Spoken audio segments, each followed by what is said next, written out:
Kenapa Ketua Umum Megawati harus mengeluarkan ancaman kepada para kadernya? Seberapa penting kota Surabaya bagi PDI Perjuangan? Kami akan membahasnya bersama Sekretaris DPC PDIP Surabaya Baktiono dan pengamat politik Adi Prayitno. Assalamualaikum, selamat sore Bapak-Bapak. Selamat sore. Baik, saya ke Pak Baktiono. Pak, apa alasan PDIP kemudian mengusung Eri Cahyadi dan juga Armuji, padahal Eri bukan kader PDI Perjuangan? Ya, terkait dengan rekomendasi yang sudah diumumkan oleh Mbak Puan Maharani dan juga ditandatangani oleh Ibu Megawati bersama Pak Hasto Kristianto yang memberikan mandat kepada Mas Erik dan Mas Armuji.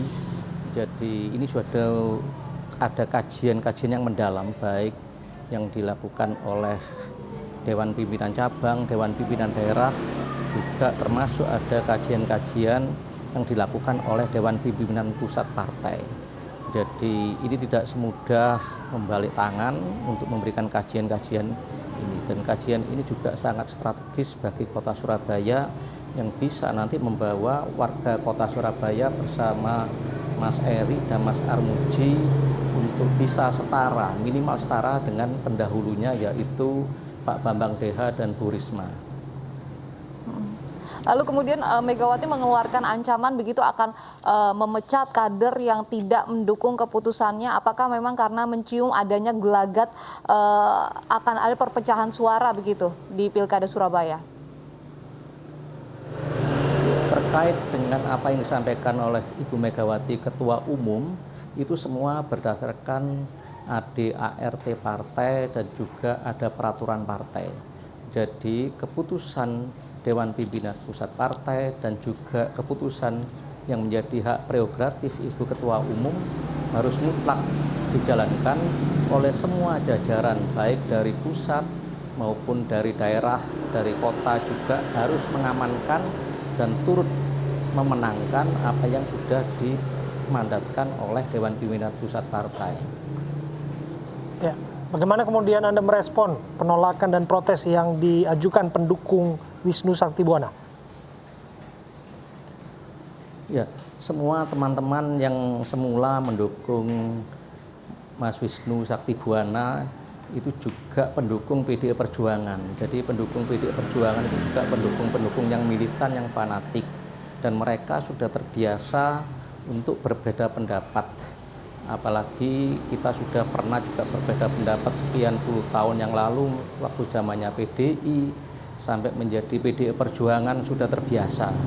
Dan setelah itu, pengalaman kami setelah 20 tahun lebih, mereka juga akan kembali dan mendukung rekomendasi yang telah dikeluarkan oleh Dewan Pimpinan Pusat Partai untuk memenangkan calon yang sudah ditetapkan.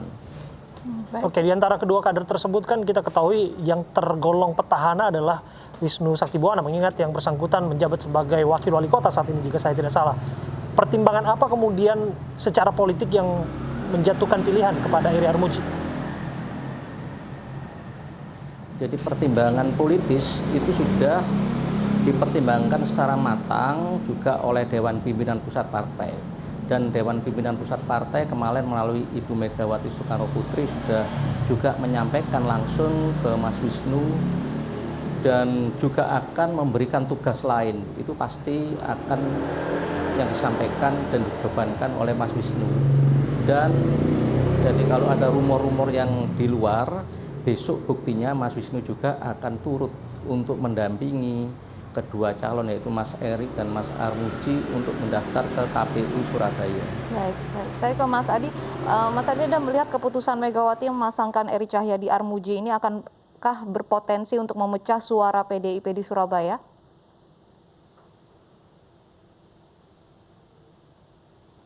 Mas Adi? Ya, halo. Ya. Apakah keputusan Megawati yang memasangkan Eri Cahyadi dan juga Armuji ini akan berpotensi kemudian memecah suara PDIP di Surabaya? Tergantung cara bagaimana menangani konflik di internal PDIP Surabaya. Kalau kecenderungan penanganan konfliknya seperti yang terjadi di Solo misalnya, pihak-pihak yang selama ini tidak terima dengan rekomendasi Gibran dan belakangan mereka kemudian menerima, saya kira PDIP akan tetap solid. Tapi beda ceritanya kalau dalam sehari 2 hari, sebulan ke depan ini kasusnya seperti yang ada di Medan. Sejumlah pengurus anak cabang secara terbuka menolak calon rekomendasi PDIP yang dianggap bukan kader, maka tentu ini akan merusak soliditas PDIP. Ini yang kemudian memang tergantung bagaimana teman-teman Surabaya nanti mendesain satu struktur anatomi yang berpotensi menjadi konflik besar di Surabaya. Karena suka tidak suka, soliditas PDIP di Surabaya saat ini sedang diuji, karena yang diusung bukan kader, dan yang kedua adalah nama yang nyaris tidak pernah kedengaran misalnya ketimbang Wisnu Sakti yang memang cukup kuat dijagokan lebih awal di petahana. Ini bagaimana soal penanganan konflik aja ke depan, supaya konsolidasi di PDIP di internalnya itu bisa kuat atau tidak. Kenapa misalnya Mbak Megawati itu mengultimatum, mengintimidasi dari awal? Pasti sudah diprediksi, karena rekomendasi jatuh kepada bukan orang yang kader, maka tentu saja akan terjadi gejolak, dinamika, konfrontasi, bahkan tidak segan akan terjadi protes di mana-mana. Karena diusung sekali lagi adalah bukan kader. Ini baru pertama di Pilkada Surabaya, PDIP tidak mengusung kadernya sendiri untuk maju di Surabaya. Kita lihat misalnya 2015, mereka mengusung kadernya sendiri Risma, 2010 juga mengusung Risma dengan Bambang Deha, 2005 kader mereka juga usung adalah Bambang Deha. Baru kali ini seorang birokrat yang kemudian, yang tidak memiliki irisan kader sebagai partai, kemudian diusung. Tentu ini melalui satu proses pertimbangan yang cukup luar biasa di internal PDIP. Meski pada saat yang bersamaan, ini merupakan satu perjudian yang cukup luar biasa. Saya menyebut ini satu perjudian, ya sorry to say, harus saya katakan, Eri Cahyadi ini namanya tidak sepopuler dan tidak sekuat wakil wali kota saat ini. Yang kedua, yang dilawan itu saat ini adalah mantan Kapolda Jawa Timur, Pak Mahfud Arifin, yang didukung oleh koalisi gajah yang memang sedang menunjukkan soliditasnya. Ini yang saya kira pertarungan ke depan akan cukup menentukan bagaimana soliditas di internal PDIP ini akan memenangkan yang keempat kalinya untuk Pilkada Surabaya. Sekali tidak solid, maka disitulah kemudian PDIP akan melewatkan kemenangan di Pilkada Surabaya ini. Jadi sekali lagi sangat tergantung bagaimana mendesain satu anatomi potensi konflik yang ada di Surabaya. Apakah ancaman Megawati ini bisa meredam itu? Tentu saja ini akan semakin memanaskan suasana karena ancamannya ini disampaikan secara terbuka. Saya kira bukan hanya PDIP, begitu banyak, bahkan hampir semua partai politik di Indonesia akan mengancam dan mengultimatum setiap kadernya tidak patuh terhadap rekomendasi partai. Cuman problemnya ada yang disampaikan secara terbuka, ada yang disampaikan secara terang-terangan, ada juga partai-partai yang ingin meredam konflik itu ancamannya tidak disampaikan secara terbuka. Nah, PDIP sepertinya memang tidak ingin menutup diri dari potensi konflik itu. Makanya sejak awal ultimatum ancaman Megawati ini adalah satu sinyalmen. Jangan pernah main-main dengan rekomendasi partai. Ini yang saya sebut sebagai hukum besi oligarki partai politik. Jadi hanya elit tertentulah di level DPP yang kemudian menentukan rekomendasi partai itu akan berlabuh kepada siapa. Ketika keputusan partai itu sudah dijatuhkan, maka pengurus di bawahnya, tingkat kecamatan, kabupaten, ke kota, provinsi, itu harus sami'na wa atokna. Harus menerapkan ketaatan robotik. Pilihannya ada dua. Ikut keputusan partai, yang kedua keluar menentang atau bisa menjadi barisan yang golput. Hanya itu opsinya. Oke, ke Mas Baktiono. Mas Baktiono, dari sini terkuak ada masalah rekrutmen dan juga kaderisasi internal PDIP. Bagaimana Anda menjawab ini, khususnya di Kota Surabaya?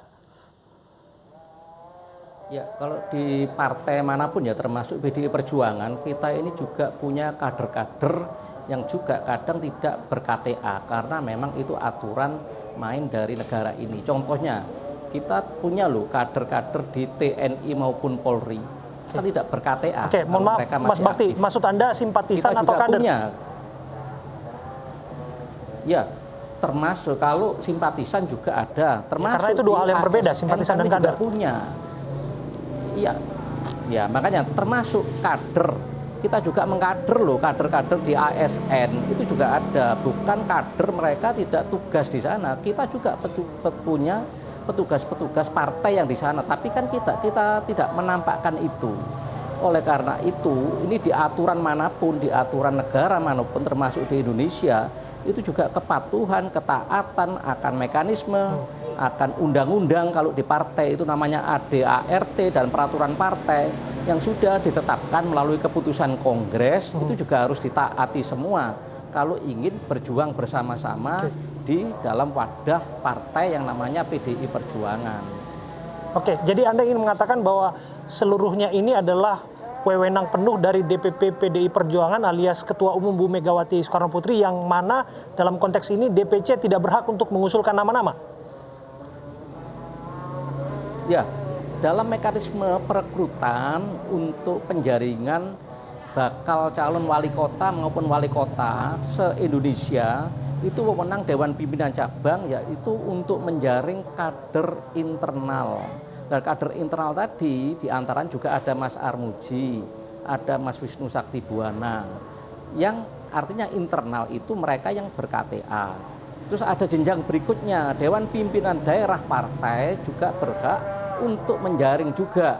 Kalau di Dewan Pimpinan Daerah tingkat provinsi mempunyai wewenang, yaitu baik kader internal maupun masyarakat luas.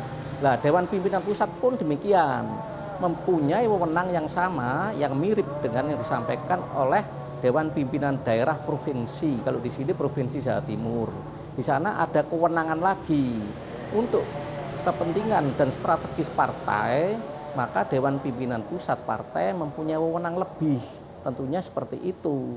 Dan ini juga melalui kajian-kajian akhirnya diputuskan kedua bakal calon yang ditugaskan di Kota Surabaya, yaitu Mas Eri Cahyadi dan juga Mas Armuji. Mas Adi, kalau kita berkaca begitu melihat dari Pilkada Medan ini, PDIP Medan memecat 4 ketua PAC, kemudian juga memecat Ahyar Nasution. Apakah nanti di Pilkada Surabaya juga akan terjadi seperti itu jika memang nanti ada perpecahan suara?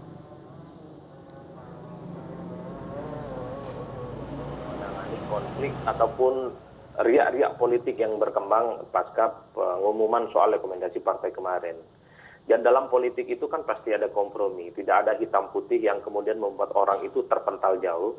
Kalau ada kompromi politik yang kemudian masuk akal kepada pihak-pihak yang sakit hati terhadap rekomendasi ini, saya kira persoalannya akan selesai. Jadi protes, kemudian penolakan yang terjadi sesaat setelah pengumuman itu hanya terjadi sesaat. Tapi beda ceritanya kalau kemudian dinamika ini menemukan jalan buntu. Tidak ada tawaran-tawaran yang rasional dalam Pilkada Surabaya. Makanya itu yang saya sebut di awal, bagaimana desain soal bagaimana menyelesaikan postur yang cukup potensial terjadi konflik di Surabaya. Apakah mau win-win solution ataukah menggunakan hukum besi oligarki? Kalau menggunakan hukum besi oligarki, pokoknya siapapun yang tidak taat dan tidak patuh terhadap keputusan partai dipecat. Disitulah sebenarnya akan terjadi konflik yang sebenarnya tidak akan terduga. Karena keputusannya itu top down, dari elit ke bawah. Sementara dalam menangani konflik itu pasti butuh satu solusi yang sifatnya partisipatoris.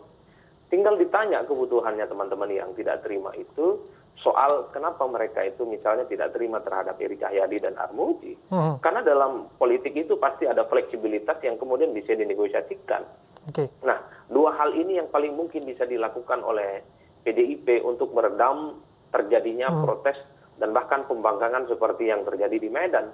Di Medan ini kan hanya yang kemudian kelihatan dan tidak bisa menutup kemungkinan di Surabaya potensi konflik itu cukup luar biasa. Bung Adi, kalau kasus Medan dan Surakarta dalam tanda kutip bisa disebut pengkhususan lah, karena yang mencalonkan diri di sana kan menantu presiden dan juga putra sulung presiden begitu. Namun mengapa harus Surabaya? Peristiwa yang hampir mirip-mirip juga terjadi. Kalau Surabaya ini sederhana, Mas Abraham. Surabaya ini kalau mau kita sebut sebagai basisnya merah. Ini adalah kandangnya Banteng sejak 17 tahun yang lalu. Jadi sejak ada pilkada langsung gitu ya. Bahkan sebelumnya basis pemilih loyalis yang ada PDIP itu di Surabaya cukup kuat. Yang kedua, kan sebenarnya pilkada 2020 ini PDIP di Surabaya itu ingin mencetak kuatrik, ingin memenangkan pilkada yang keempat kalinya, ingin membentuk satu sejarah yang nyaris tidak pernah dimiliki oleh partai yang lainnya. Dalam konteks itulah soliditas kader PDIP yang hanya maju sendiri ini sedang diuji. Disitulah kemudian saya membaca, Mas. Artinya apa? Kader-kader partai yang memang sejak awal membangun basis konsolidasi, sehingga Surabaya menjadi basisnya banteng, menjadi basisnya merah sejak lama, kok tiba-tiba yang kemudian dimajukan adalah bukan mereka yang memang berproses sejak awal, membesarkan partai, melakukan satu penetrasi, membangun basis dari bawah. Betul mungkin Eri Cahyadi ini dikader oleh PDIP, tapi tidak secara langsung, tidak punya KTA. Tapi yang dipahami oleh kader itu, mereka adalah yang mempunyai kartu anggota dan mengikuti semua proses-proses yang ada di partai. Ini yang kemudian menimbulkan resistensi yang kemarin itu, Mas. Kalau saya menyebut di Surabaya terjadi potensi konflik itu ya karena sekali lagi nggak gampang menjadikan Surabaya itu sebagai basisnya banteng. Tidak gampang menjadikan Surabaya itu sebagai basisnya merah. Mas Adi, jadi ini yang kemudian harus dibaca psikologi politiknya. Ya, meskipun pada prakteknya dalam deklarasinya Tri Risma hari ini hadir di sana, apakah Risma efek ini akan bisa tertular secara langsung ke pasangan yang diajukan oleh PDIP ini? Justru kalau hanya Risma yang hadir dalam deklarasi itu tidak terlampau istimewa, karena Eri Cahyadi ini dianggap sebagai kader tidak langsungnya Risma. Justru yang harus dilihat adalah misalnya, apakah Pak Wisnu hadir, apakah Pak Bambang Deha hadir. Karena di Surabaya itu ada 3 dewa besar, Mas Abraham, yang dimiliki oleh PDIP. Satu itu dewanya adalah Bambang Deha, yang kedua adalah Pak Wisnu, yang sekarang wakil wali kota, yang ketiga adalah Bu Risma, yang kebetulan dikaitkan dengan kemenangannya mencalonkan Eri Cahyadi. Jadi kalau dalam deklarasi yang muncul hanya Bu Risma, ini dikhawatirkan orang bertanya, bagaimana dengan 2 dewa lainnya? Kenapa mereka tidak hadir? Inilah ujian PDIP yang sesungguhnya. Apakah faksi-faksi yang ada di Surabaya itu bisa dikonsolidasikan dalam waktu dekat ini atau tidak? Karena biar bagaimanapun, sejumlah orang yang kemudian kemarin sakit hati, tidak menerima keputusan partai itu, hanya sedikit ornamen. Tapi di bawah itu bisa jauh lebih besar gerakan politiknya kalau segera tidak diredam oleh teman-teman PDIP. Jadi kalau hanya Risma yang hadir dalam deklarasi itu, tidak ada nilai positifnya terhadap konsolidasi partai. Justru kalau ada Pak Wisnu, ada Pak Bambang Deha, ini menunjukkan bahwa 3 dewa yang ada di Surabaya sudah solid dan memenangkan partai. Baik, kita konfirmasi ke Pak Baktiono, apakah Wisnu Saktibuwana sudah legowo gitu dan dipastikan tidak akan maju di Pilkada Surabaya, Pak Baktiono? Ya, jadi tadi siang Mas Wisnu sudah menyatakan untuk kesiapannya untuk turut mendaftarkan satu pasang dari PDI Perjuangan, yaitu Mas Eri dan Mas Armuji. Jadi konfirmasi langsung tadi disampaikan demikian. Jadi besok jam 1:30 siang kami akan berangkat ke KPU untuk mengantar pasangan yang telah ditetapkan oleh DPP bersama Bu Risma dan juga Mas Wisnu Saktibuwana. Ya, Pak Baktiono, selain ancaman pemecatan begitu, apa cara PDIP sendiri untuk meredam potensi perpecahan suara di Pilkada Surabaya? Ya, sebelum ada pendaftaran bakal calon atau penjaringan di tingkat Dewan Pimpinan Cabang pada bulan Januari, kami sudah melakukan konsolidasi partai, yaitu membentuk pengurus partai mulai dari tingkat RW, yaitu namanya pengurus anak ranting, juga pengurus ranting di tingkat kelurahan sudah kita bentuk semua dan kita sampaikan semua mekanisme partai, ADART partai, peraturan partai, dan keputusan-keputusan partai yang seperti apa yang harus ditaati dan dipatuhi.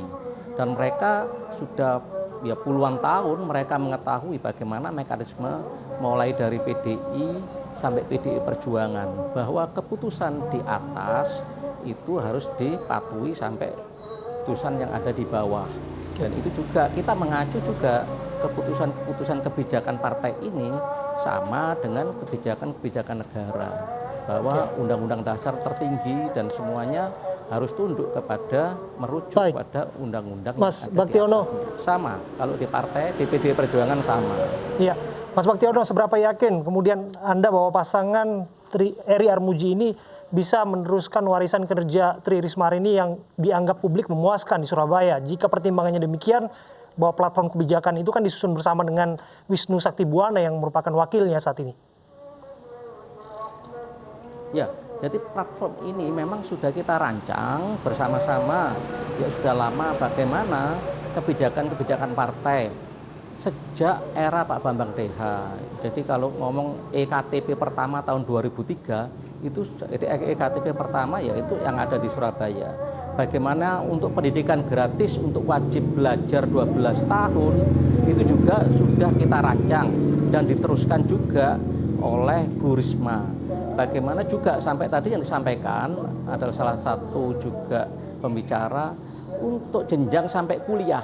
Kita juga sudah memberikan juga itu waktu dirancang era Pak Bambang DH dan diteruskan juga oleh Bu Risma. Ya, terima kasih untuk waktu Anda berbincang bersama kami, Sekretaris DPC PDIP Surabaya Baktiono dan juga Bung Adi Praitno, pengamat politik. Berkas kasus surat jalan palsu dan red notice Joko Chandra dilimpahkan ke Kejaksaan Agung oleh Bareskrim Polri. Informasi selengkapnya akan kami hadirkan sesaat lagi.